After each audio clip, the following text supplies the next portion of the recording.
Hello, welcome back to story nest Telugu. స్వప్న చందమామ కథల్లోకి వెళ్దామా? మనం ఎద్దనపూడి సులోచన రాణి గారి అనురాగ గంగ స్టార్ట్ చేశాం కదా. ఇప్పటి వరకు జరిగిన కథ. వ్యాపారవేత్త మహీధర్ రావు గారికి ఒక్కగానొక్క కూతురు ప్రీతి. ప్రీతి కజిన్ వసంత. తమ అంతస్తుకి అన్ని విధాలా తగిన సంబంధం చూసి ప్రీతికి పెళ్లి చేద్దామనుకుంటాడు మహీధర్ రావు గారు. కానీ ప్రీతి తన ఆస్తిని కాకుండా తనను తానుగా ఇష్టపడే అతన్ని ప్రేమించి పెళ్లి చేసుకుందామని అనుకుంటుంది. ప్రీతి వసంత ఇద్దరు మౌంట్ రోడ్లో చెప్పుల షాప్ నుండి బయటికి వచ్చేసరికి అతను షాప్ బయట పేవ్మెంట్ మీద నిలబడి రోడ్డుకేసి చూస్తున్నాడు. ప్రీతి అతన్ని చూడగానే వెనక్కి తగ్గింది. ఇక్కడికి కూడా తయారయ్యాడు. పళ్ళ బిగువన అస్పష్టంగా అంది. వసంత బాధగా చూస్తే చదువుకున్నవాడిలా మర్యాదస్తుడిలా ఉన్నాడు. ఇతనికి ఇదేం బుద్ధి అంది నొచ్చుకుంటున్నట్టుగా. రాపోదాం అంది ప్రీతి. ఇద్దరు బయటికి వచ్చారు. అతను వెన్నంటే వచ్చాడు. వదిన ఆకలి వేస్తోంది అంది వసంత. ఇద్దరూ టాక్సీ పిలిచి హోటల్ పామ్గోవ్కి వచ్చారు. అక్కడ భోజనానికి కూర్చున్న కొద్దిసేపటికి అతను కూడా వచ్చాడు. దూరంగా ఉన్న టేబుల్ దగ్గర భోజనానికి కూర్చున్నాడు. ప్రీతికి కోపంలో లోపల కట్టలు తెంచుకుంటోంది. ఇక సహనం పట్టలేకపోతోంది. ఏమిటి అతని ఉద్దేశం? ప్రీతి భోజనం కాగానే లేచి చేయి కడుక్కొని యువతలికి వచ్చింది. వసంత వెంటే వస్తూ, చూసావా, మన వెనుక రావటం కోసం అతను భోజనం సగంలో లేచేసి చేయి కడుక్కున్నాడు అంది. ఇద్దరూ హోటల్ బయటికి వచ్చారు. ప్రీతి చాలా కోపంగా ఉంది. ఈ అజ్ఞాత వ్యక్తి వెంట రావడంతో తాము ఒంటరిగా తిరుగుతున్నామనే థ్రిల్ అనుభవం రాకుండా పోయింది. ప్రీతి ఇక ఊరుకోదలుచుకోలేదు. వసంత ప్రీతి ఇద్దరూ నడవసాగారు. అక్కడ పోలీస్ వ్యాన్ కనిపించింది. ప్రీతి ఆగింది. అతను కూడా వచ్చి ఆగాడు. ప్రీతి ఇక సందేహించలేదు, ఊరుకోలేదు. చరచరా అతని దగ్గరగా వెళ్ళింది. తీక్షణంగా అంది, ఏయ్ మిస్టర్, నీకేం పనిలేదా? ఉదయం నుంచి చూస్తున్నాను, ఎందుకు మా వెంట వస్తావు అంది. ఆ అమ్మాయి తీక్షణత్వానికి అతను రవంత కూడా చెదరలేదు. బాగుంది, నేను మీ వెంట ఎక్కడికి వచ్చాను, మీరే నా ముందు నడుస్తున్నారు అన్నాడు నిబ్బరంగా చిరునవ్వుతో. అతని పెదవుల మీద దరహాసం ఆవేశం తెప్పించింది. అతను తమ వెంటపడి వచ్చి ఇంకా ఎదురు తననే ప్రశ్నిస్తున్నాడు. ఏం చాకచక్యం! చూడండి, ఈ ఊరు అందరిది. ఎవరికి ఇష్టం వచ్చినట్టు వాళ్ళు వెళ్ళవచ్చు. దానికి అభ్యంతరం పెట్టడానికి మీకేమీ హక్కు లేదు అతను తగ్గు స్వరంతో, మృదు గంభీర స్వరంతో అన్నాడు. ప్రీతి రెచ్చిపోయినట్టుగా చూసింది. అక్కడ్నుంచి విసురుగా చరచరా పోలీస్ వ్యాన్ దగ్గరికి వెళ్ళింది. పోలీసులతో ఇంగ్లీష్లో, చూడండి, ఇతనెవరో మా వెంట వస్తూ మమ్మల్ని వేధిస్తున్నాడు అంటూ రిపోర్ట్ చేసింది. పోలీస్ అధికారి వ్యాన్లో నుంచి దిగి వచ్చాడు. సరాసరి అతని దగ్గరికి వెళ్లాడు. ఏ మిస్టర్, ఏమిటి వ్యవహారం? పద స్టేషన్కి అన్నాడు. అతను వాళ్లతో వ్యాన్ దగ్గరికి వెళ్తుంటే ప్రీతి కళ్ళలో విజయగర్వం లాంటిది కనిపించింది. తను సరైన పని చేశాననే ధీమా కలిగింది. వదినా, ఇక హోటల్కి వెళ్ళిపోదాం అంది వసంత భయంగా. ఇంకేం పర్వాలేదు, మనకి భయం లేదు. అతన్ని పోలీసులకి అప్పచెప్పాంగా అంది ప్రీతి. ఎదురుగా క్వీన్ మేరీస్ కాలేజీ ఆవరణలో పూల ప్రదర్శన అన్న తోరణం వేలాడుతూ కనిపించింది. అక్కడికి వెళ్దాం అంది ప్రీతి. వసంత అయిష్టంగా తల ఊపింది. వసంతకి లోపల రూమ్కి వెళ్ళిపోతే బాగుండు అనిపిస్తోంది.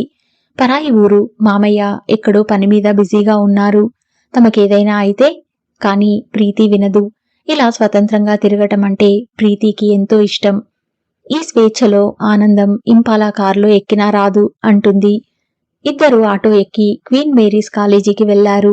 అక్కడ ఆవరణ అంతా రకరకాల పూలు విన్యాసాలు జరుగుతున్నట్టుగా అందంగా అమర్చిన ప్రదర్శన ఏర్పాటు అయి ఉంది.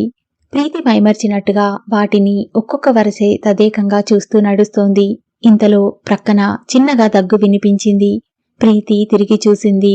ఎదురుగా అతను నిలబడి ఉన్నాడు. ప్రీతి అతన్ని చూడగానే నిటారుగా అయింది. పోలీసులకి తను అప్పగించి పావుగంటైనా కాకుండా అతను విడిపించుకుని మళ్లీ వెంటనే వచ్చాడు అంటే చాలా అసాధ్యుడై ఉండాలన్నమాట.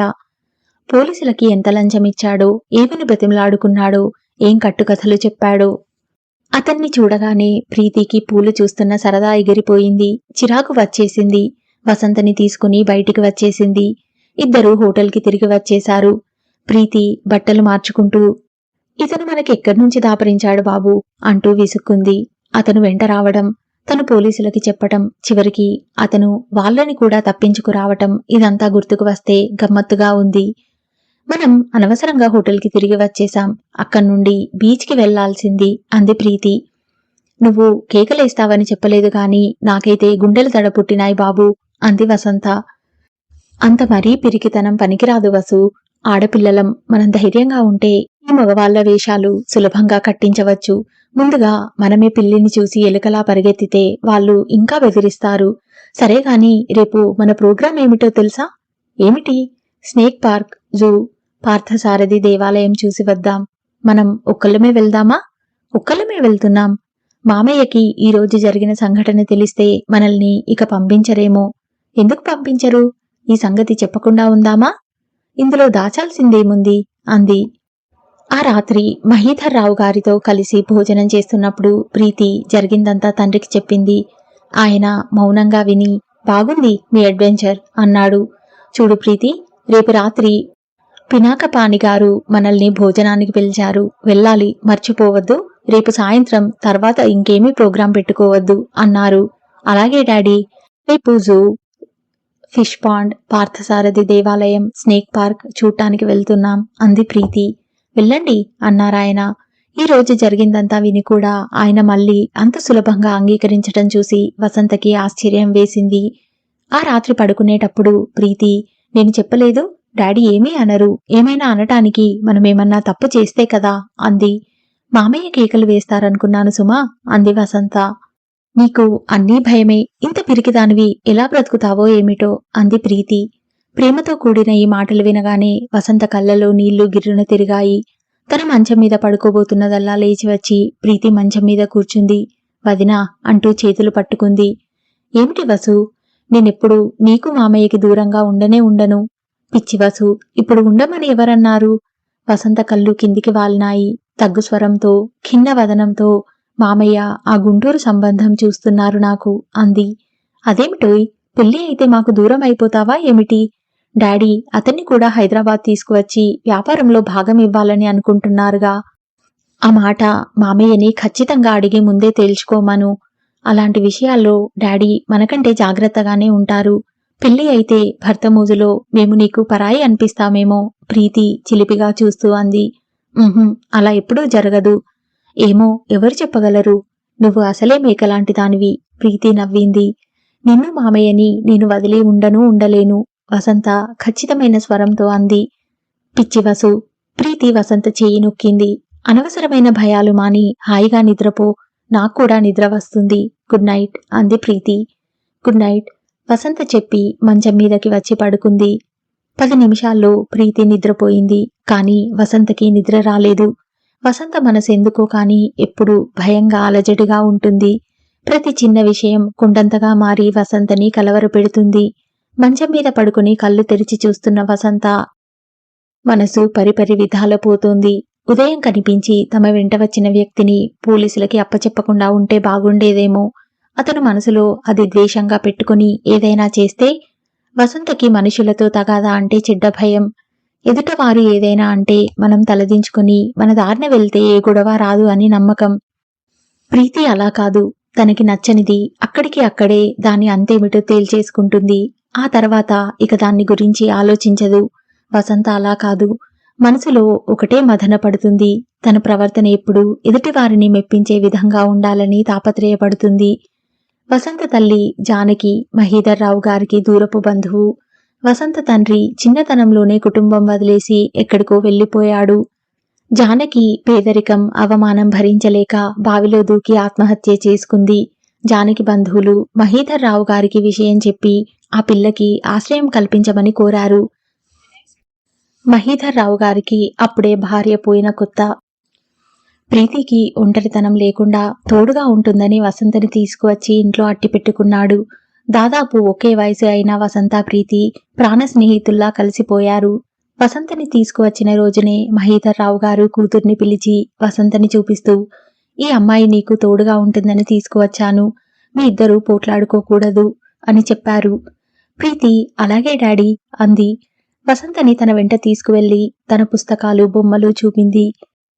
ప్రీతి దగ్గర వసంత తనకి నచ్చిన చదువుని మెరుగు పెట్టుకోసాగింది. మహీధర్ రావు గారు వసంతని ప్రైవేట్ పరీక్ష వ్రాయించి ప్రీతితో పాటు కాలేజీలో చేర్పించారు.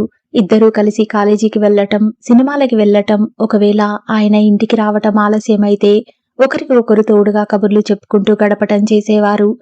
కొద్ది సంవత్సరాలు గడిచేసరికి వసంత పరాయి పిల్ల అనే సంగతి ఆ ఇంట్లో వారికి తప్ప బయట వారికి తెలియకుండా పోయింది. వసంతకి ప్రీతి అంటే ప్రాణం. ప్రీతి చూపే ధైర్యం, చొరవ అంటే వసంతకి ఎంతో ఇష్టం. ప్రీతి మూలంగా వసంతకి మ్యూజిక్ గురించి, ఆర్ట్ గురించి, పుస్తకాల గురించి ఎన్నో విషయాలు తెలిసినాయి. జీవితాంతం తను ప్రీతికి కృతజ్ఞతగా ఉండాలనిపిస్తుంది. వసంతకి వసంత పెద్దది అయిన తర్వాత వసంత తరపు బంధువులు రాసాగారు. ఈ పిల్ల మా పిల్లే అని గర్వంగా చెప్పుకోసాగారు. 6 నెలల క్రితం జగదాంబ అని ఒక ఆవిడ వచ్చింది.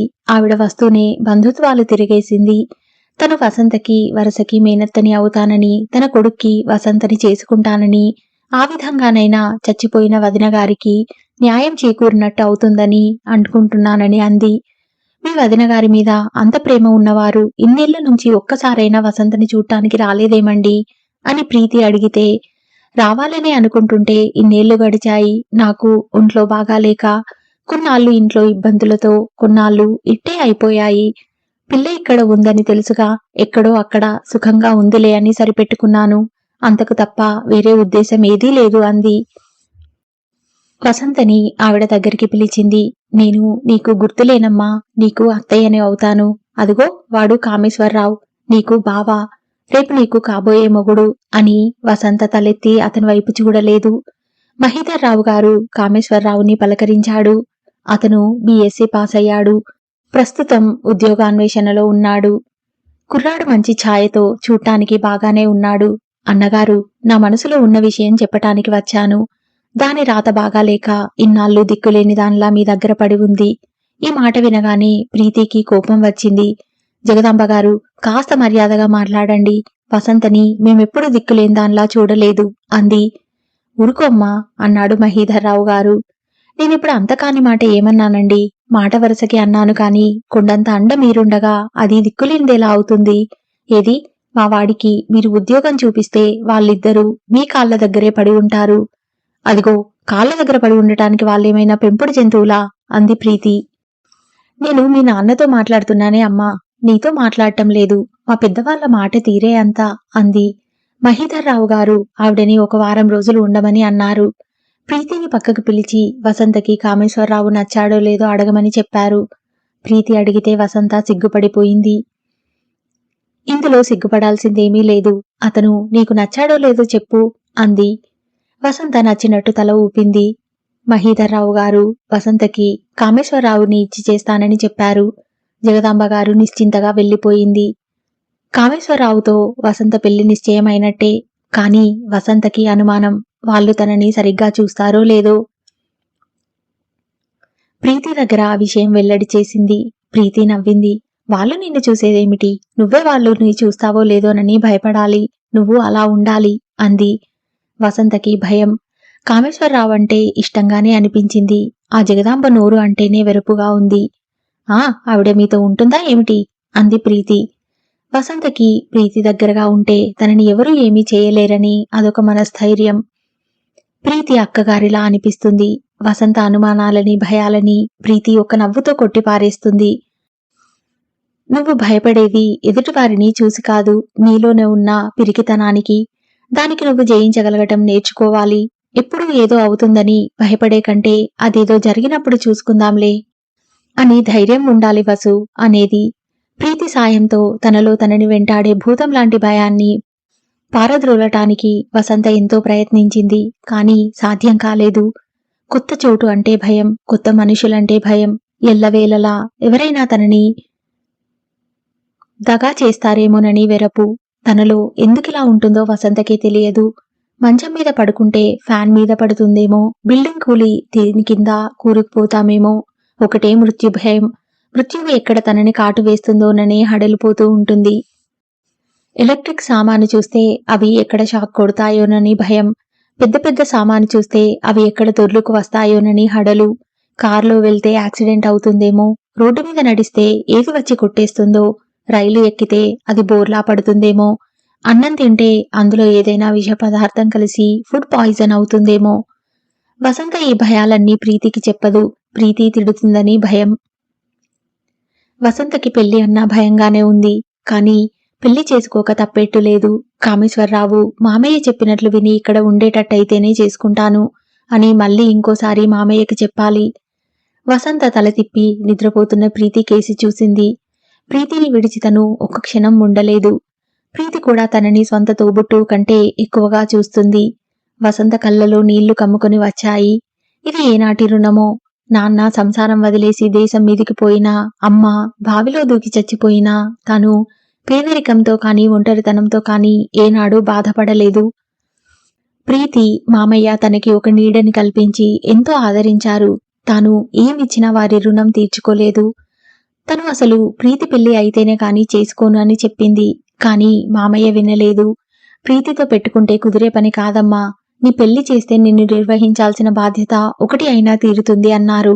వసంత ఆయనకి ఎదురు చెప్పలేకపోయింది. ఇక్కడి నుంచి హైదరాబాద్ తిరిగి వెళ్లగానే లగ్నాలు పెట్టుకునే ఏర్పాటు జరిగింది. మర్నాడు ఉదయం ప్రీతి వసంత తయారై కిందికి దిగి వచ్చారు.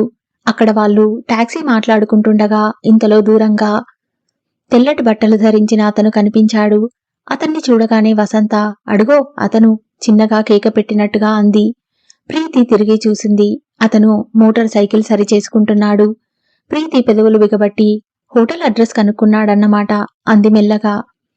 నేను చెప్పలేదు, పోలీసులకి అప్పచెబితే బగబడతాడని, కక్ష సాధిస్తారని వెనక్కి తిరిగి వెళ్లిపోవడం మంచిదేమో అంది. ఏమీ అవసరం లేదు, అతనికి మనం భయపడేదేమిటి అంటూ టాక్సీలో కూర్చొని డోర్ గట్టిగా వేస్తూ పార్థసారథి కోవెలకి పోని అంది. టాక్సీ కదిలింది. వెనుక నుంచి అతను మోటార్ సైకిల్ మీద వెంబడించి వస్తున్నాడని వసంత తిరిగి చూసింది. రాణి, మనకేం భయం లేదు అంది. టాక్సీ గుడి ముందుకు వచ్చి ఆగింది. ఇద్దరూ పళ్ళు పూలు కొనుక్కొని గుడిలోకి వెళ్లారు. కొద్దిసేపటికి అతను కూడా అక్కడికి వచ్చాడు. ప్రీతికి ఎదురుగా మగవాళ్లు నిలబడే క్యూలో నిలబడ్డాడు. ప్రీతి కొబ్బరి చిప్పలు ప్రసాదం అందుకుంది. అతను జేబులో నుంచి చిల్లర తీసివేసి హారతి అద్దుకుని దండం పెట్టాడు. ప్రీతి వసంత ఎక్కిన టాక్సీ అక్కడ్నుంచి జూ వైపు వచ్చింది. అతని మోటార్ సైకిల్ కూడా వెంటే వచ్చింది. అడుగో వచ్చాడు అంది వసంత. వసంతకి అక్కడి గుడిలో దేవుడి మీద స్థిమితంగా మనసు నిలవలేదు. ప్రీతి కళ్ళు మూసుకుని దండం పెడుతుంటే తను కళ్ళు తెరిచే దండం పెట్టింది. ఎందుకంటే అతను చరాలన వచ్చి ప్రీతి మెల్లో గొలుసు కత్తిరిస్తాడేమోనని భయం వేసింది. జూలోకి వచ్చి జంతువులను చూస్తున్నా ఏమి చూస్తుందో ధ్యాస లేకుండా కంగారుగా మాటిమాటికి అతను ఎక్కడ ఉన్నాడో గమనించడంతోనే సరిపోయింది. ప్రీతి మాత్రం నిబ్బరంగా నిశ్చితంగా అతని ధ్యాసే లేనట్టుగా జంతువులను చూస్తూ జూలో నడుస్తోంది. వదినా, అతను మనల్ని వదిలేట్టులేడు అంది వసంత జూలోంచి బయటికి వస్తుండగా. రాణి, మనకేం, తిరిగి తిరిగి అతని కాళ్ళే నొప్పులు పుడతాయి. ఏ ఉద్దేశ్యం లేకుండా ఇలా ఎందుకు వెంటే వస్తాడు? పని పాట లేకపోవచ్చు. కొంతమందికి ఆడపిల్లల్ని చూస్తే బాడీగార్డు ఉద్యోగం జీతం లేకుండా చేయబుద్ధి వేస్తుంది. నువ్వు కంగారుగా అలా తిరిగి చూడకు కసిరింది ప్రీతి. అక్కడి నుండి స్నేక్ పార్క్ కి వెళ్లారు. అక్కడికి అతను కూడా వచ్చాడు. ప్రీతి పాములను చూస్తూ ఆ మచ్చల పాముని చూస్తే ఏమనిపిస్తోందో తెలుసా అంది. ఏమనిపిస్తోంది అంది వసంత. వసంత కళ్ళు అటు ఇటు మళ్లిస్తూ చూస్తుందే తప్ప పాములని చూడటం లేదు. అవి రాత్రికి కల్లో వచ్చి పాకుతాయని భయం వేసింది. అది లాగి అతని మీద గిరాటు కొట్టాలనిపిస్తోంది. అబెచ్చి చీత్కారం చేసింది వసంత. ప్రీతి పక్కున నవ్వింది. పాములు చూడటం పూర్తి అవగానే బయటికి వచ్చారు. అక్కడ టాక్సీ ఎక్కబోతూ ప్రీతి హఠాత్తుగా అతని వైపు చూసి, ఏ మిస్టర్, ఇలా మా వెంట వస్తే మీకేం లాభం అంది. అతను నవ్వాడు. ఆ చిరునవ్వు ఆడపిల్లల మనసు దోచేలా ఉంది. నాకు లాభం లేని మాట నిజమే, కాని మీకేం నష్టం లేదుగా. నేనేమీ మీ వెంటబడి అల్లరి చేయలేదే, అసభ్యంగా ప్రవర్తించలేదే. మీరెందుకలా రుసరుసలాడుతారు? ప్రీతి అతని కంఠం మొదటిసారిగా గమనించింది. అది మృదు గంభీరంగా తగ్గు స్థాయిలో ఉంది. తనుకు బెనుకు లేకుండా తొట్రుపాటు అంటే ఏమిటో ఎరగని కంఠంలా ఉంది. ప్రీతి అతనికి వెంటనే జవాబు చెప్పలేకపోయింది. చటుక్కున వెనక్కి తిరిగి చరాలన వచ్చి టాక్సీలో కూర్చొని డోర్ వేసుకుంది. ఎవరమ్మా ఆయన, మీ వెంట పడుతున్నాడా? టాక్సీ అతను అడిగాడు. అవును. మీరు అనండి, నా కారుతో ఒక కిక్కిస్తాను. మళ్ళీ మంచినీళ్లు హాస్పిటల్ బెడ్ మీదనే అడగాలి. ప్రీతికి వెంటనే సరే అనాలని అనిపించింది. కాని భయం వేసింది. ఇదేదైనా ప్రమాదంలోకి దిగి కేసైతే తండ్రి ఇక జన్మలో ఎక్కడికి తనని ఒంటరిగా వెళ్ళనీయడు. చూడు, అతనికి కిక్ ఇవ్వనవసరం లేదు గాని అతని చూపులకి అందకుండా వెళ్ళగలిగితే చాలు అంది. సరేనమ్మా. టాక్సీ వెంటనే రివ్వున వెళ్లసాగింది. అటూ ఇటూ సందుల్లోకి మళ్లీ దారి తప్పించడం, ఎదురుగా వస్తున్న వాటిని ఢీకొట్టకుండా సడన్ బ్రేకులు వేయడంతో ప్రీతికి వసంతకి శరీరమంతా అతలాకుతలమైనట్టు కళ్ళు తిరిగినట్టవగా చాలు అని అరిచారు. అతను వస్తే వచ్చాడు, నెమ్మదిగా పోనీ అంది ప్రీతి. అప్పటికే సాయంత్రమయ్యింది. ప్రీతికి తండ్రి పినాక పానిగారింటికి భోజనానికి వెళ్లాలని చెప్పిన సంగతి గుర్తుకు వచ్చింది. హోటల్ పేరు చెప్పి అక్కడికి పోనీ అంది. టాక్సీ హోటల్ దగ్గరికి వచ్చింది. ప్రీతి, వసంత దిగారు. దూరంగా అతను కూడా మోటార్ సైకిల్ మీద ఆగాడు. మన వెంటే వచ్చాడు అంది వసంత. రాణి, పాపం బాడీగార్డ్ ఉద్యోగం పుచ్చుకున్నాడు కదా, కరెక్ట్ గా నిర్వర్తిస్తున్నాడులే అంది ప్రీతి. ఇద్దరూ భక్కున నవ్వుకున్నారు. సాయంత్రం 7 గంటలు అవుతుండగా మహీధర్ రావు గారు ప్రీతిని, వసంతని తీసుకుని పినాకపాణి గారింటికి వెళ్లారు. ఆయన ఇల్లు హబీబుల్లా రోడ్లో ఉంది. గత 20 సంవత్సరాలుగా ఆయన మెడ్రాస్ హైకోర్టులో లాయర్గా పనిచేస్తున్నారు. క్రిమినల్, సివిల్ దావాలలో ఆయన చేపట్టిన కేసు ఓడిపోవటం జరగదు అనే ఖ్యాతిని ఆర్జించారు. సంపాదన లెక్కలేనంతగా ఉంది. జీవితం అన్నీ ఇచ్చి ఆశీర్వదించి అంతకంటే రెట్టింపు విషాదం కూడా ఇచ్చింది. ఆయనకి పిల్లల్లేరు. ఆయన భార్య దమయంతి చేయని పూజ ముక్కని పుట్టాలేదు. ఆవిడకి పిల్లలు పేరు చెబితే కళ్ళలో గిర్రున నీళ్లు తిరుగుతాయి. ఆయన మాత్రం సీరియస్ గా తీసుకోరు. మనం ఎవ్వరికీ రుణం లేనన్నమాట అంటూ నవ్వుతూ తోసి పారేస్తారు. జాగ్రత్తగా ఆయనని అర్థం చేసుకున్న వారికి అది పైపైకి కనిపించే నటనేనని, ఆయన ఆంతర్యంలో కూడా అది తీరని వ్యధేనని ఇట్టే తెలిసింది. తండ్రి ద్వారా వారి విషయాలు విన్న ప్రీతికి పినాకపాణిగారంటే చాలా ఇష్టం. ప్రీతి ఈ మధ్య మెడ్రాస్ రాలేదు. క్రితంసారి ప్రీతికి 12 సంవత్సరాల వయసులో ఉండగా వచ్చి తండ్రితో పాటు ఇక్కడ ఉండి వెళ్ళింది. తర్వాత అడపాదడపా వచ్చిన 1-2 రోజుల కంటే ఉండకపోవటం, ఆ ఉన్న 2 రోజులు తండ్రితో కలిసి ఉండటంతో ఎక్కడికి వెళ్లే అవకాశమే దొరకలేదు. మహీధర్రావు గారి కారు పినాకపాణి గారి ఇంటి ముందుకు వచ్చి ఆగింది. కారు శబ్దం వినగానే ఆయన నోటిలో పైపుతో వచ్చారు. దమయంతి కూడా వచ్చింది. అబ్బా, అన్నట్టుగానే టంచన్గా 7 గంటలకి సరిగ్గా వచ్చావే. ఈరోజు రాత్రి సూర్యుడు ఉదయిస్తాడేమో సుమా అన్నారు పినాకపాణిగారు నవ్వుతూ. మహీధర్రావు గారిని ఎప్పుడూ భోజనానికి పిలిచిన ఆఖరి క్షణం వరకు నేను రావటం లేదురా అని ఫోన్ కాల్ ఎప్పుడు వస్తుందో తెలియదు. ఆయన అంత బిజీ. పినాకపాణిగారు పోట్లాడతారు. నేను మాత్రం బిజీ కాదా? నేను పనులు లేకుండా కూర్చుంటానా? ఎంత బిజీ అయినా కొన్ని సమయాల్లో మనం మనకి వినియోగించుకోవాలి. ఒరే, టైం అనేది మనకి బానిసలా ఉండాలి కానీ మనం టైంకి బానిసగా ఉండకూడదు. ఉన్నామా అది మనని బూజువాలా అతి నిర్దయగా మన జీవితాన్ని మనం అనుభవించనీయకుండా దోచేస్తుంది అనేవారు. ఈసారి కూడా దమయంతి భోజనంలో ఏవేవో స్పెషల్స్ చేయిస్తుంది. ఎందుకు ఇన్ని చేయిస్తావు? వాడు వస్తాడా పెడతాడా? అవి చివరికి వేస్టే అని నిరుత్సాహపరిచారు. దమయంతి, లేదండి, అన్నగారు తప్పకుండా వస్తానని నాకు మాట ఇచ్చారు అంది నమ్మకంగా. మహీధర్రావు గారు రావటం చూడగానే దమయంతి ముఖం ఆనందభరితమయ్యింది. చూసారా, అన్నయ్య నాకిచ్చిన మాట తప్పరు అని నేను చెప్పలేదు అంది. ఎరా, బాగున్నావా అన్నాడు మహీధర్రావు గారు. పినాకపాణిగారు ప్రీతిని చూస్తున్నారు. ఏమిట్రా అలా చూస్తావ్ అన్నాడు మహీధర్రావు గారు. పినాకపాణిగారు చూస్తూ ప్రీతిని, ఏమిటి, ఈ అమ్మాయి ప్రీతినే అన్నారు. ఆయన కళ్ళలో ఆశ్చర్యం, ఆనందం, సంభ్రమం కనిపిస్తున్నాయి. గుడ్ ఈవినింగ్ అంకుల్ అంది Preethi. My god, pink colour chiffon చీర కట్టుకుని ముత్యాల నగలతో మెరిసిపోతున్న ప్రీతిని ఆయన రెప్పవాల్చటం మర్చిపోయినట్టు చూస్తున్నాడు. మై గాడ్, ఆడపిల్లలెంత త్వరగా ఎదిగిపోతారు అన్నాడు. మేమప్పుడు చూసినప్పుడు స్కర్ట్ బ్లౌజ్తో చిన్నపిల్లలా ఉంది, ఇప్పుడు పెద్దదైపోయింది అంది. దమయంతి కూడా ముగ్ధురాలైనట్టు చూస్తూ, రామ్మా, మేము నీకు గుర్తున్నామా అంది చెయ్యి పట్టి లోపలికి తీసుకువెళ్తూ. ఎందుకు గుర్తులేరా ఆంటీ అంది ప్రీతి నవ్వుతూ. దమయంతి మాత్రం అస్సలు మారలేదు. చెవులకి డైమండ్ దుద్దులు, ముక్కుకి డైమండ్ పుడక, మెడమీదికి ముడి చుట్టూ కనకాంబరం పూలమాల, జరీ చీర, జరీ అంచు జాకెట్. మీరేమీ మారలేదాంటీ అంది ప్రీతి. అంటే నేను వయసు మళ్ళీపోయానంటావా అన్నాడు పినాకపాణి. అవునంకుల్, మీరు లావయ్యారు అంది నవ్వుతూ. ఊరి ప్రజల సొమ్ము కదమ్మా, అన్యాయంగా సంపాదించిందని ఆ పొట్టే చెబుతోంది అన్నారు మహీధర్రావు గారు. ఈ అమ్మాయి ఎవరు అంది దమయంతి.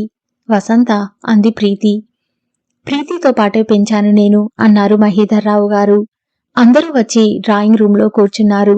అదిగో ఆ టేబుల్ లైట్ నాకు బాగా గుర్తుంది. మూలగా ఉన్న టేబుల్ లైట్ చూపిస్తూ అంది ప్రీతి. ఆ సోఫాలో నువ్వు నిద్రపోయి కింద పడ్డావు పినాకపాణిగారు చూపిస్తూ అన్నారు. ప్రీతి ఆ సోఫా చూసి అవును అన్నట్టు తల ఊపింది. ప్రీతి ఎంతో ఇష్టంగా ఆ ఇంటిని పరిశీలిస్తోంది. ఆ ఇంట్లో అడుగుపెట్టిన ఎవరికైనా ఈ ఇల్లు చిన్న సైజు మ్యూజియంలా కనిపిస్తుంది. ఎక్కడ ఎటు చూసినా టేబుల్స్, కుర్చీలు, ఫ్లవర్ వేజ్, లైట్లు, దిల్ల కవర్స్ దగ్గర్నుంచి అందమైనవిగా ఖరీదైనవిగా కనిపిస్తాయి. ఆయన సంపాదనకి కొదవలేదు. ఆవిడకి పిల్లల్లేని లోటు తీర్చటానికి ఏదో కాలక్షేపం ఎప్పుడూ ఇంటిని రకరకాలుగా అలంకరిస్తూనే ఉంటుంది. ఇది చాలా బావుంది కదా. వసంత మూలగా టీపాయ్ మీద వేసిన గుడ్డ చూపిస్తూ అంది. దానిమీద ఎంబ్రాయిడరీ నాజూకుగా అందంగా ఉంది. ఆ బొమ్మ చాలా బాగుంది. ఎదురుగా పుస్తకాల బీరువాలో అమర్చిన మీరాబాయి బొమ్మ చూపిస్తూ అంది ప్రీతి. ఇదంతా మీ అత్తయ్య అలంకరణ. ఈ ఇంట్లో మీ అత్తయ్య అందంగా అమర్చిన వస్తువులో నేను కూడా ఒక షోకేస్ ని అనుకో అన్నారు పినాకపాణిగారు. చాలెద్దురు మీ వేళాకోలం మీరును అంది దమయంతి. కాదంటావా ప్రీతి, మీ అత్తయ్యకి ఒక అలవాటు ఉంది. ఏ షాప్కైనా వెళ్తుందనుకో, ఏ వస్తువైనా నచ్చితే ధర ఎంతో చూడకుండా కొనేస్తుంది. పెళ్లి విషయంలో నన్ను కూడా అంతే చేసింది. ఎన్ని సంబంధాలు వచ్చినా కాదని నన్ను చేసుకుంది. నాకు పెళ్లి అయ్యేసరికి బ్యాంకులో 100 రూపాయలున్నాయి. నా నెత్తి మీద అప్పటికి 2000 రూపాయల అప్పు ఉంది. నేను దాపరికం లేకుండా చెప్పేశాను. అప్పుడు అవే తీరుతాయిలే అంది. ఎలా తీరుతాయి అన్నాను. నాకు తెలియదు అంది. నువ్వు నన్ను పెళ్లి చేసుకుంటే నేను నీకు అన్నం కూడా పెట్టలేను. నువ్వే ఉద్యోగం చేసి నన్ను పోషించాల్సి వస్తుంది అని బెదరకొట్టాను. దానికి బెదరలేదు. సరే అంది. అప్పుడు మీరేం చేశారు? కుతూహలంగా అడిగింది ప్రీతి. ఏం చేశాను? వెంటనే పెళ్లి చేసుకున్నాను. ఎందుకంటే నాకు ఈ జీవితంలో ఇలాంటి మొండితనం, ధైర్యం గల అమ్మాయే కావాలి అని నాకు తెలుసు. మా పెళ్ళైన ఇన్నేళ్లలో నేను కానీ మీ అత్తయ్య కానీ ఒక్కనాడు కూడా మా పెళ్లి జరిగినందుకు మేమొక్క క్షణం కూడా బాధపడలేదు. చాలెద్దురు అంది దమయంతి. ప్రీతి ఆవిడ అనే ఆ చాలెద్దురు అనే ఆ మాటలో ఎంతో సాన్నిహిత్యం, అర్థం చేసుకున్న ధోరణి కనిపించాయి. నేను భోజనం వడ్డించమని చెప్పి వస్తాను. దమయంతి లేచి వెళ్ళింది. మహీధర్రావు గారు పినాకపాణి చెయ్యి మీద ఒకటి చరిచారు. వచ్చినప్పటినుంచి చూస్తున్నావా? నన్ను ఎలా ఉన్నావురా అని అడగవేం? నిన్న వేరే అడగాలా? నిన్ను చూస్తుంటే హాయిగా ఉన్నావని కళ్ళకి కట్టినట్టు కనిపిస్తుంటే నీ లాయర్ బుద్ధి పోనిచుకున్నావు కాదు. మహీధర్రావు గారు నవ్వారు. అవును, నేను కాదనను. 24 గంటలు కేసులు నాకు తెలియకుండానే బుర్రలో ఉండిపోతుంటాయి. నాకు తెలియకుండానే వాటిని గురించి ఆలోచిస్తుంటాను. ఈరోజు కోర్టులో ఏమైందో తెలుసా? ఏమైంది? అచ్యుతమని ఒక ఆవిడ, 6 పిల్లలున్నారు. ఆవిడ గయ్యాలి, భర్త తాగుబోతు. ఆవిడ గయ్యాలితనం వల్లనే అతను తాగుబోతు అయ్యాడని నా నమ్మకం. కొద్ది రోజుల క్రిందట ఇద్దరూ పోట్లాడుకున్నారు. భర్త చాకు తీసి ఆవిడని పొడవబోతుంటే పిల్లలు అరిచారు. పక్కన ఉన్న సుబ్బారావు అనే వ్యక్తి వచ్చి జరుగుతున్న ప్రమాదం చూసి ఆ భర్త మీద పడి కుస్తీ పట్టి ఎంతో కష్టం మీద పెనుగులాడి ఆ పెనుగులాటలో చావు బ్రతుకులు అయి ఆవిడని భర్త నుంచి రక్షించాడు. భర్తని తీసుకువెళ్లి పోలీసులకి అప్పగించాడు. పోలీసుల దగ్గర ఆవిడ చిత్రంగా మాటలు మార్చేసింది. ఆయన పొరుగింటాయన తనని పొడవబోతుంటే భర్తే వచ్చి రక్షించాడని చెప్పింది. పోలీసులు అతన్ని అరెస్టు చేశారు. రక్షించిన సుబ్బారావు లబోదిబోమంటూ నా దగ్గరికి వచ్చి మొత్తుకున్నాడు. నేను అతని కేసు తీసుకున్నాను. కోర్టులో ఆవిడ బోన్ ఎక్కగానే ఈవిడ అబద్ధాల కోరు అని తెలుసుకున్నాను. ఆవిడ నుంచి నిజం రాబట్టడానికి నా తల ప్రాణం తోకకి వచ్చింది. మొత్తానికి ఆవిడ భర్త ఆవిడని పొడవడానికి ప్రయత్నించాడని రుజువు చేశాననుకో. కొన్నిసార్లు ఈ ఆడవాళ్ల చేత మాట్లాడించాలంటే మరీ కష్టమవుతుంది. అన్నింటికంటే పెద్ద ఆయుధం ముందు శోకాలు పెడతారు. ఇంతలో దమయంతి వచ్చింది. భోజనం రెడీ, టేబుల్ మీద అన్నీ సర్దాను, మీదే ఆలస్యం. పినాకపాణిగారు వాచి చూసుకున్నారు. ఏడి శరత్ ఇంకా రాలేదేమిటి అన్నారు. లేవబోతున్న మహీధర్రావు గారు మళ్ళా కూర్చున్నారు. ఇంకెవరైనా రావాలా అన్నారు. పరాయి వాళ్ళెవరూ కాదు, మావాడే శరత్ అన్నారు. అతడి కోసం మీరెందుకు ఆగటం, మీరు రండి అంది దమయంతి. సరే అన్నారాయన.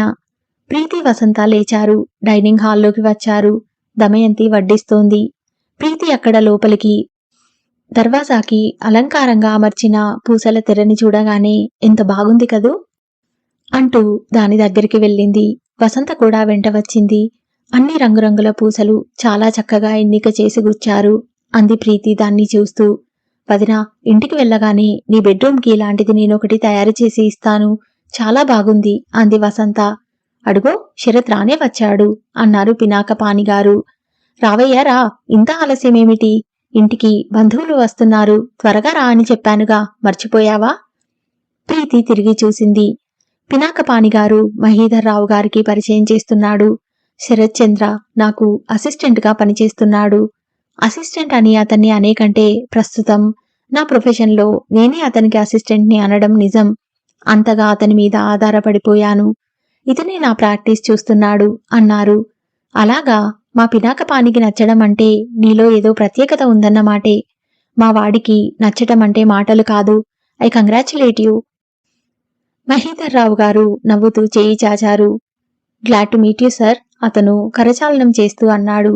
తండ్రితో చేయి కలుపుతూ మాట్లాడుతున్న అతన్ని చూడగానే ప్రీతి నిటారుగా అయింది. ముఖంలోకి ఒక్కసారిగా రక్తంతో పాటు ఆగ్రహం, ఆవేశం పొంగులా వచ్చేసినాయి. అప్పటికే తను కూడా ఇటు తిరిగిన వసంత అతన్ని చూడగానే భయంగా ప్రీతి చేయి మీద చేయి ఆనిస్తూ తగ్గు స్వరంతో, వదినా ఇదేమిటి ఇతను? కంగారుగా అయోమయంగా చూస్తూ అంది. పినాకపాణిగారు అతన్ని చేయి పట్టి ప్రీతి వైపు లాక్కువచ్చారు. ప్రీతి, ఇతను శరత్ చంద్ర, నాకు అసిస్టెంట్. మీ అత్తయ్యకి ప్రాణం. ఇతన్ని చూస్తే అబద్ధం, అధర్మం 1000 మైళ్ళు అవతలికి పారిపోతాయి. ఇది అతని ప్రత్యేకత అని శరత్ చంద్ర వైపు తిరిగి, శరత్, ప్రీతి. ప్రీతి అంటే అందానికి, ఆత్మీయతకి అద్దమని అర్థమన్నమాట అంటూ పరిచయం చేశాడు. నమస్తే. అతను చిరునవ్వుతో చేతులు జోడించాడు. అసలే గంభీరంగా ఉన్న అతని కంఠం ఇంకా క్రిందకి దిగి అతి మంద్రస్థాయిలో పలకటంతో అది ఉరుము నిద్రలో బద్ధకంగా కదిలినట్టుగా ఉంది. ప్రీతి నిటారుగా నిలబడి అతన్నే చూస్తోంది. నమస్తే. ప్రీతి పెదవులు యాంత్రికంగా కదిలాయి. పినాకపాణిగారు శరత్చంద్ర భుజం మీద తట్టుతూ, ఏమిటి అలా చూస్తున్నావ్? ప్రీతి, నిన్ను మీ వెంట వచ్చిన పెద్ద మనిషి ఇతనే, అవునా? నువ్వు ఒంటరిగా ఊరు చూడ్డానికి వెళ్తున్నావని, వెంట ఎవరినైనా పంపమని మీ డాడీ ఫోన్లో చెబితే నేను ఏ క్లర్క్నైనా పంపిద్దామని అనుకున్నాను.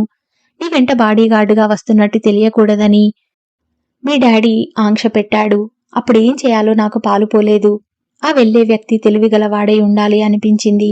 అందుకని శరత్ని వెళ్ళమని చెప్పాను. నేను హోటల్కి వెంట పెట్టుకువచ్చి దూరం నుంచి నిన్ను చూపించాను. నువ్వు నన్ను చూడలేదు. ఆ తర్వాత శరత్ నీకు బాడీగార్డుగా వెంట వెళ్లటంతో మహా ఇబ్బంది పడ్డానని చెప్పాడు. ఏమిటి? ప్రీతి అర్థం కానట్టు అడిగింది. నీకు తెలియకుండా నీ వెంట ఒక మనిషి వెళ్లేట్టు మీ డాడీ నన్ను ఏర్పాటు చేయమన్నాడు. పినాకపాణి జడ్జిమెంట్ చదివినట్టుగా అన్నారు. ఎందుకు? తెల్లబోతున్నట్టు అడిగింది. వయసులో ఉన్న పిల్లవి, ఒంటరిగా వెళ్లాలని నీ ఉత్సాహం, పంపనంటే కోపగించుకుంటావని ఆయన భయం. నిన్ను పంపి వెనక రక్షణ దళం ఏర్పాటు చేశాడు నా సాయంతో. ప్రీతి కళ్ళు ఆశ్చర్యంతో పెద్దవయ్యాయి. డాడీ, నిజమా? ప్రీతి తండ్రి వైపు తిరిగింది. అసలేమైందంటే ఆయన తడబడ్డారు. ఆయన రహస్యంగా చేసిన పనిని ఇలా పినాకపాణి బట్టబయలు చేస్తాడని అనుకోలేదు.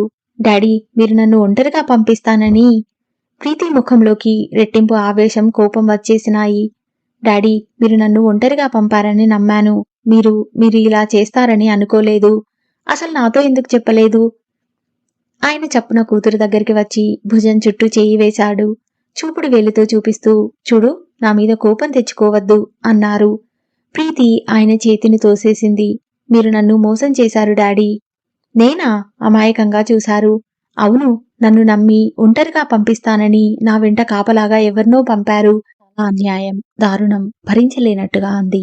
మహీధర్రావు గారు నిస్సహాయంగా చూశారు. ఏం జవాబు చెప్పలేని అసక్తత ఆయన ముఖంలో కనిపిస్తోంది. ఇది చూసిన పినాకపాణి, ఇదిగో చూడు ప్రీతి, నువ్వు కాస్త శాంతంగా ఆలోచించు. ఆవేశపడకు. డాడీ నీకు ఏమని చెప్పారు? నన్ను వసంతతో కలిసి ఒంటరిగా కారు లేకుండా ఊరు చూడటానికి వెళ్లేటట్టు ఒప్పుకున్నారు. కానీ పినాకపాణి చెయ్యి ఎత్తి ఆగమన్నట్టు సైగ చేశారు. ఆగు, అక్కడికి ఆపు. ఆయన అన్నది జరిగింది. నువ్వు వసంత వెళ్ళి రాలేదా? వెళ్ళాము. మీ వెంట మనిషిని పంపనని మీ డాడీ నీకేదైనా వాగ్దానం చేశాడా? ప్రీతి కళ్ళు నిశితంగా చూస్తున్నాయి. లేదు అంది విసురుగా. పోనీ నువ్వు అలాంటి పనులేవీ చేయవద్దని మాట తీసుకున్నావా? ప్రీతి చెప్పలేదు. మాట్లాడు. లేదు. మరి అలాంటప్పుడు డాడీ శరత్చంద్రని ఎందుకు పంపకూడదు? అందులో ఆయన నీకు చెప్పి తప్పిన మాట ఏముంది? ప్రీతి ఆలోచించింది. అవును, నిజమే. లేదు. పినాకపాని అన్నారు. డాడీ నీకు చెప్పిన మాటకి భిన్నంగా ప్రవర్తిస్తే అది తప్పు. చెప్పని మాటలు ఎన్నో చేస్తాడు. అందులో ఇది ఒకటి. కాబట్టి ఇందులో నువ్వు వాడిని తప్పుపట్టే పనే లేదు. ప్రీతి ముఖంలో కోపం, రోషం, ఆవేశం క్రమంగా తగ్గిపోయినాయి. ఆ పెదవుల మీద మనోహరమైన మధుర తరహాసం మెదిలింది. అంకుల్, మీరు చాలా క్లెవర్ లాయర్ కదూ అంది. క్లెవర్ కాదు, పాయింట్. మా లాయర్లు బ్రతికేదే పాయింట్ల మీద. నువ్వు వెంట వస్తున్న శరత్ని ఎవరో అనుకుని ఎన్ని తిప్పలు పెట్టావో, ఎంత బుద్ధి చెప్పాలని చూశావో అదంతా నాకు శరత్ అన్నీ చెప్పాడు. ప్రీతి శరత్ చంద్ర వైపు చూసింది. అతను చిరునవ్వు నవ్వాడు. ఆ చిరునవ్వులో, ఆ కళ్ళలో ఇప్పుడైనా అర్థమైందా? ప్రీతికి ఒక్క నిమిషం చాలా తికమకగా అనిపించింది.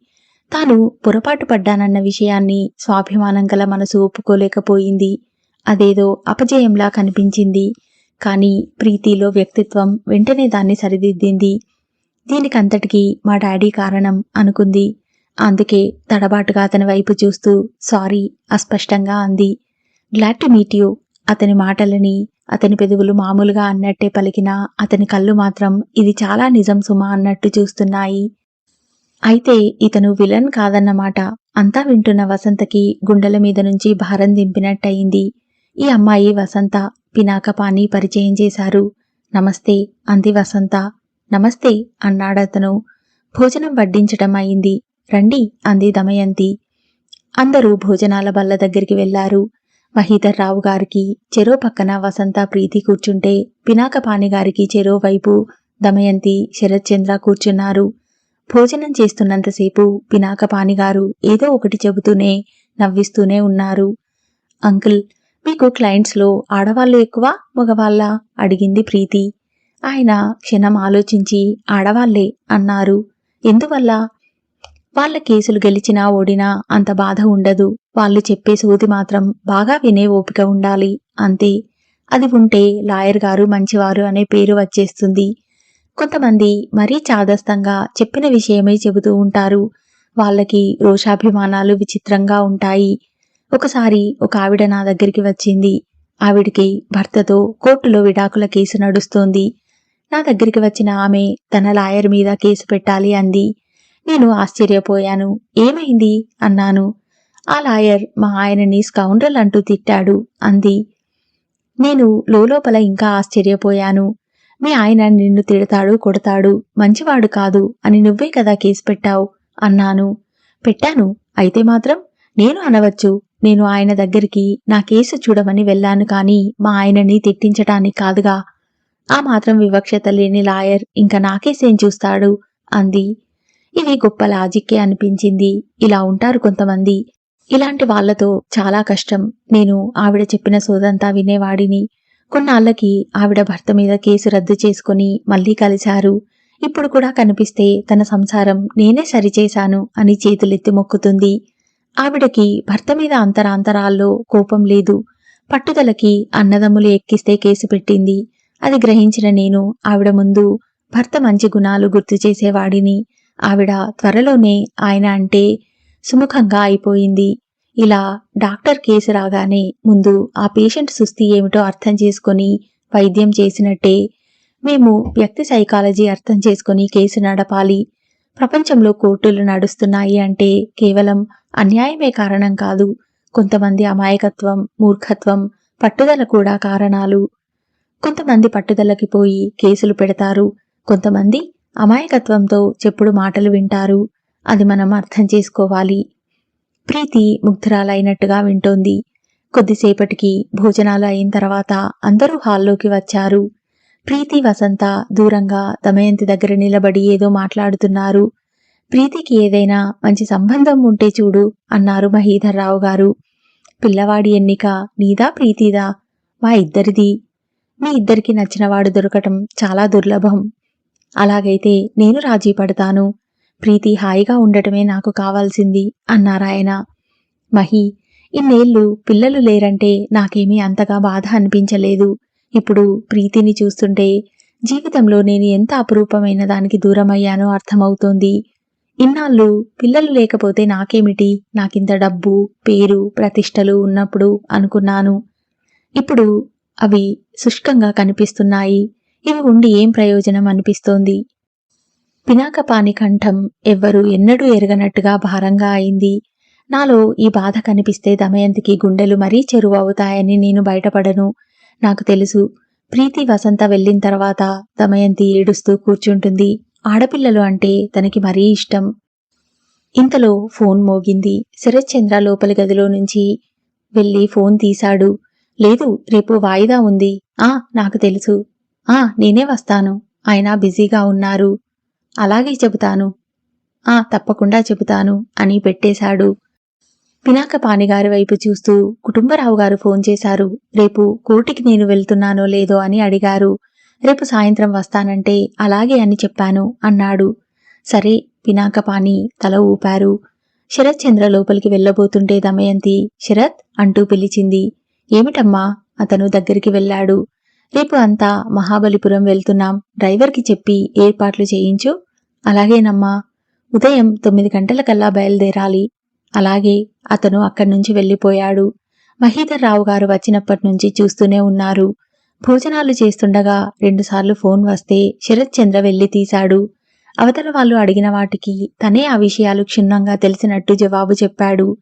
భోజనాలు అయిన తర్వాత అతను ఆఫీస్ రూంలోకి వెళ్లి ఫైల్స్ తీసి వాటిల్లో కాగితాలు చూసి సర్దుతున్నాడు. కుర్రాడు చాలా బుద్ధిమంతుల్లా ఉన్నాడు అన్నాడు మహీధర్రావు గారు.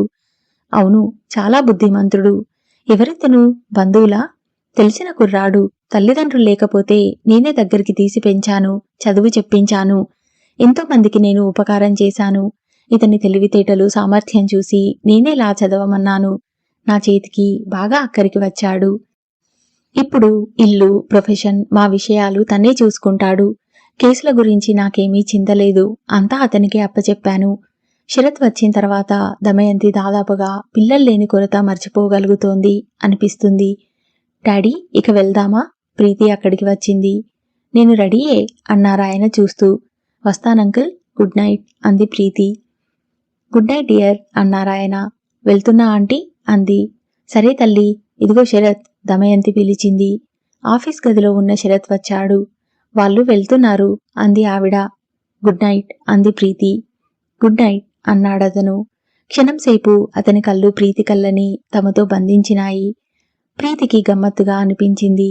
అతను వరండాలోకి దమయంతి పినాకపాణిలతో వచ్చాడు. కార్లో హోటల్కి వచ్చేశారు. ఆ రాత్రి బట్టలు మార్చుకుని పక్కమీద పడుకుంటే వసంత జడ అల్లుకుంటూ అంది. వదినా, విలన్ అనుకున్న వాళ్ళు మంచివాళ్లుగా మారటం ఎంత గమ్మత్తుగా ఉంది కదూ. ఆ శరత్చంద్రతో మన పరిచయం తమాషాగా ఉంది. అవునా? సాయంత్రం వరకు అతను చెడ్డవాడు అనుకున్నాం. 1 గంటలో మన అభిప్రాయం తప్పని తెలిసిపోయింది. భలేగా ఉంది అంది. ప్రీతి అవును అన్నట్టు తల ఊపింది. వసంత అనేది నిజమే.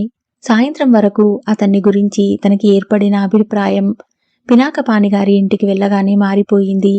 ప్రీతికి అతను తమ వెంట రావటం, తాము తిరస్కరించటం అన్నీ వద్దన్నా మరీ మరీ గుర్తుకు వస్తున్నాయి. అతన్ని అంకుల్ ఇంట్లో చూసిన క్షణం, అతన్ని ఆయన తీసుకువచ్చి పరిచయం చేయటం, ఆ క్షణంలో తను పడిన తికమక మరీ మరీ గుర్తుకు వస్తోంది. అతనికి ఆ ఇంట్లో చాలా చనువు ఉందని, పినాకపాణి, దమయంతి అతని మీద చాలా ఆధారపడుతున్నారని చూసేవారికి ఇట్టే తెలిసిపోతోంది. అతను ఆ ఇంట్లో వారికి అత్యంత సన్నిహితుడుగా మెలుగుతున్నాడన్నమాట. కాని అతని ప్రవర్తన మళ్లీ తన హద్దులో తను ఉన్నట్టుగా వారికి పూర్తిగా చెందనట్టుగా కనిపిస్తోంది. దమయంతి ఆంటీకి అతనంటే ప్రాణం అన్నమాట నిజమేలా ఉంది. ఉన్న ఆ కొద్దిసేపట్లోనూ శరత్ శరత్ అని మాటిమాటికి పిలుస్తూనే ఉంది. అతను తను వచ్చేటప్పుడు గుడ్ నైట్ అనటం, ఒక్క క్షణం తమ చూపులు మరల్చుకోలేనట్టు అవటం గుర్తుకు వచ్చింది. అది గమ్మత్తు అయిన అనుభూతి.